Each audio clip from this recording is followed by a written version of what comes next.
ತನುವ ಪ್ರಾಣ ನೀನು, ಬಾಳಲ್ಲಿ ನೆಮ್ಮದಿ ನಿನ್ನಿಂದ ಕಂಡೆನು.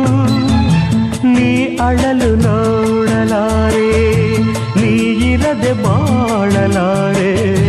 ನನ್ನಲ್ಲಿ ಕೋಪವೇ ನಿನಗೆ ಬೇಡವೇ? ನೀ ದೂರವಾದರೆ ನನಗಾರು ಆಸರೆ. ನೆರಳನ್ನು ಕಾಣದ ಲತೆಯಂತೆ, ಬಿಸಿಲಿಗೆ ಬಾಡಿದ ಹೂವಂತೆ ಸೋತಿದೆ ಈ ಮೊಗವೇಕೆ? ಏನು ನಿನ್ನ ಚಿಂತೆ ಹೇಳೆ ನನ್ನ ಕಾಂತೆ, ಏನು ನಿನ್ನ ಚಿಂತೆ?